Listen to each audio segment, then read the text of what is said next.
السلام علیکم ورحمۃ اللہ وبرکاتہ۔ الحمد للہ رب العالمین، والصلاة والسلام علی رسولہ محمد وعلی آلہ واصحابہ اجمعین، اما بعد۔ محترم بزرگوں، حاضرین مجلس، سامعین اکرام،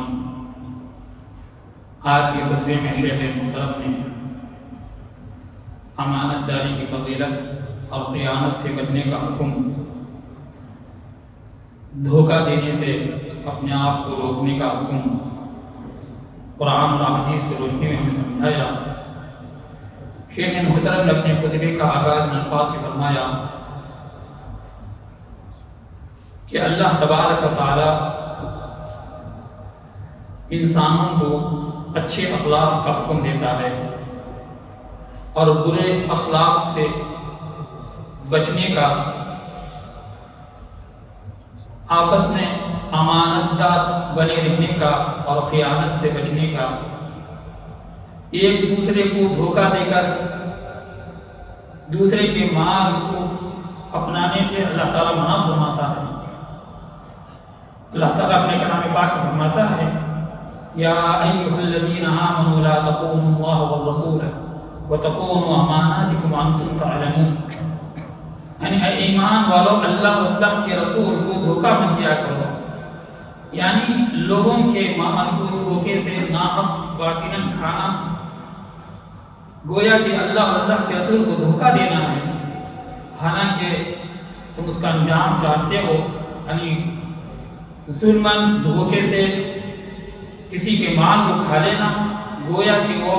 اپنے ٹھکانے کو جہنم میں بنانا ہے۔ اسی طریقے سے اللہ تبارک و تعالی قرآن کریم کی دوسری آیت میں فرماتا ہے،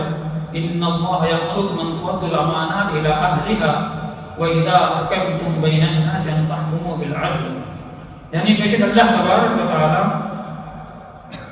انصاف کا حکم دیتا ہے اور اسی طریقے سے امانت کو ان کے اہلوں تک پہنچانے کا حکم دیتا ہے۔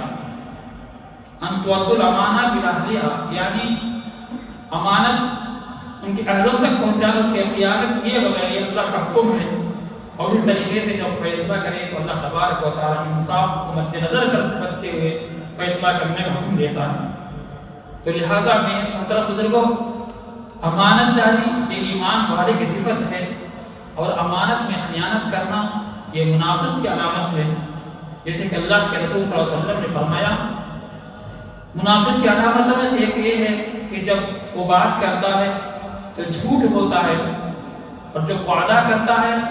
تو وعدہ کا پرواہ نہیں کرتا، خلاف ورزی کرتا ہے، اور اسی طریقے سے جب اس کے پاس کوئی امانت رکھی جاتی ہے تو اس امانت کے اندر خیانت کرتا ہے، گویا یہ منافق کی علامتیں ہیں۔ تو میرے محترم بزرگوں، ایمان والے کو امانت دار ہونا چاہیے ہر چیز کے اندر۔ جب وہ تاجر بن کر تجارت کر رہا ہو تب امانت دار ہو، جب وہ استاد بن کر پڑھا رہا ہو تو طالب علم کے ساتھ وہ امانت دار ہو،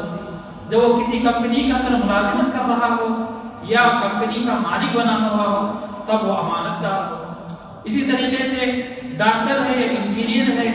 جو بھی دنیا کے معاملات ہیں، ہر چیز کے اندر اگر امانت دار رہے گا تو میرے محترم بزرگوں، بہت سے فسادات سے، بہت سے نقصانات سے وہ محفوظ ہو جاتا ہے۔ ایک مرتبہ آپ صلی اللہ علیہ وسلم ایک تاجر کو دیکھے جو تجارت کر رہا تھا، اپنے مال کو بیچ رہا تھا، جو ایک دم خراب مال رکھ کر بیچ رہا تھا۔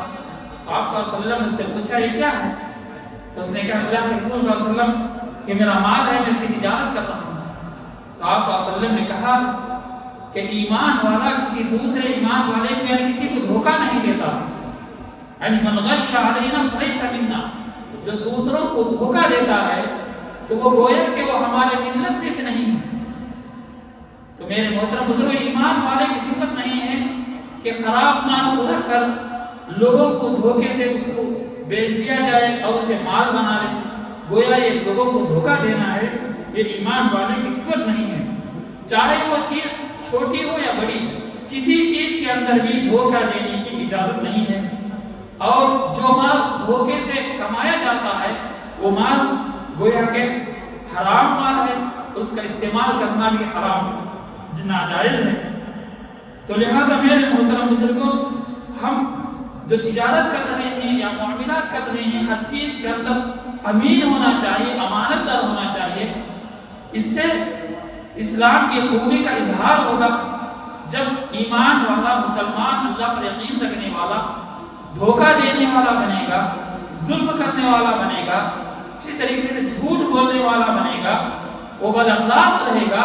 تو میرے محترم بزرگوں، لوگ اس سے کنارہ کش ہو جائیں گے، اس سے بھاگنے لگیں گے کہ اس کے دھوکے داری کی وجہ سے، اس کے جھوٹ بولنے کی وجہ سے، اس کے خیانت دار ہونے کی وجہ سے وہ لوگ اس کے پاس نہیں آئیں گے۔ اس سے اسلام کی بھی بدنامی ہوگی، مسلمانوں کی بھی بدنامی ہوگی۔ تو لہٰذا میرے محترم بزرگوں، ایمان والے کو چاہیے کہ وہ ہر چیز کے اندر امین ہو، امانت دار ہو، کیونکہ ہم جانتے ہیں اللہ تبارک و تعالیٰ پاک ہی، اور ہر اس عمل کو اللہ تبارک و تعالیٰ قبول فرماتے ہیں جو پاکیزہ ہو۔ تو لہٰذا میرے محترم بزرگوں، ہم جو بھی عمل کرتے ہیں اللہ تعالیٰ کے لیے، اللہ کی رضا کے لیے، اس کے خوشنودی کے لیے کرنا چاہیے۔ تو لہٰذا اپنے آپ کو دھوکہ دینے سے بچنا چاہیے۔ جیسے کہ شیخ محترم نے فرمایا کہ استاد کا امتحان کے اندر بچے کو کاپی کرنے کے لیے، چوری کرنے کے لیے چھوڑ دینا کہ وہ اس کے ذریعے سے کامیاب ہو جاتی ہے، اس پر شفقت کرنا نہیں ہے، بلکہ اس طالب علم کو سست بنا دینا اور اسے اس کے آگے کی زندگی کے اندر ایک ناکام شخص بنانا ہوتا ہے۔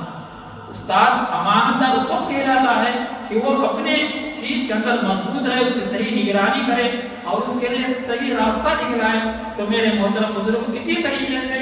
کہ کوئی ڈاکٹر بغیر امتحان پاس کیے ہوئے رشوت کے دے کر یا واسطے کے ذریعے سے اگر وہ ڈاکٹر بن جاتا ہے تو لہذا وہ امانت دار نہیں، وہ خیانت کیا، تو اس کی وجہ سے، اس خیانت داری کی وجہ سے لوگوں کو نقصان پہنچا سکتا ہے، کسی کی جان جا سکتی ہے۔ اور اسی طریقے سے کوئی انجینئر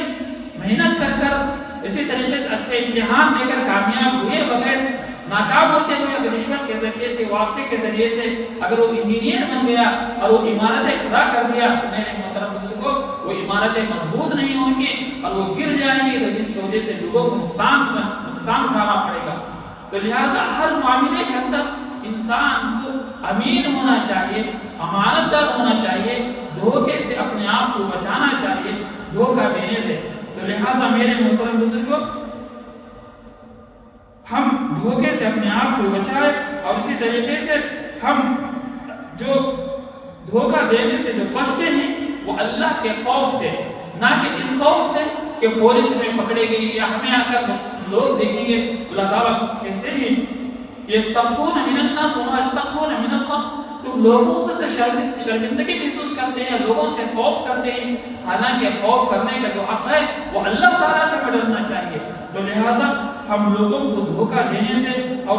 دھوکہ گری سے میرے محترم بزرگوں اپنے آپ کو بچائے، اور ہر چیز کے اندر امانت دار بنے، اور اسی طریقے سے خیانت کرنے سے اپنے آپ کو بچائے، اور یہ تمام جو اخلاق کے بگاڑ کی وجہ سے ہوتے ہیں۔ تو لہٰذا سب سے پہلے اگر ہم اپنے اخلاق کو درست کریں گے، اچھے اخلاق کو اپنے اندر لے کر آئیں گے، تو میرے محترم بزرگوں ان تمام برائیوں سے ہم بچ سکتے ہیں۔ تو لہٰذا ایمان والے کی صفت نہیں ہے کہ لوگوں کو دھوکہ دے، بلکہ ایمان والے کی صفت یہ ہے کہ وہ امین ہوتا ہے،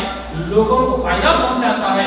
نہ کہ دنیا کے اندر فساد پھیلانے کا ذریعہ بنتا ہے۔ جیسے کہ اللہ تعالیٰ نے قرآن کے اندر کہا کہ ایمان والا دوسرے ایمان والے کو نیکی کے اندر، اسی طریقے سے اچھائی کے اندر وہ مدد کرتا ہے، مددگار ہوتا ہے، نہ کہ وہ نقصان پہنچانے کے اندر، فساد پہنچانے کے اندر نہیں۔ میرے محترم بزرگوں، تو لہٰذا ہم اس چیز سے بچیں اور اللہ تعالیٰ سے دعا فرمائیں کہ اللہ تبارک و تعالیٰ ہمیں اخلاق حسنہ عطا فرمائے، اچھے اخلاق عطا فرمائے، ہمیں امین بنائے دھوکہ دینے سے، اور اسی طریقے سے دھوکہ کھانے سے۔ نہ ہی ایمان والا کسی کو دھوکہ دیتا ہے اور نہ ہی دھوکہ کھاتا ہے۔ تو لہٰذا ہمیں کسی کو دھوکہ دینے سے اللہ تبارک و تعالیٰ ہمیں اس سے بچائے، اور اس طریقے سے اللہ تبارک و تعالیٰ ہمیں ایمان کا اندر ثابت قدمی عطا فرمائے، عمل کی توفیق دے۔ وآخر دعوانا الحمدللہ رب العالمین۔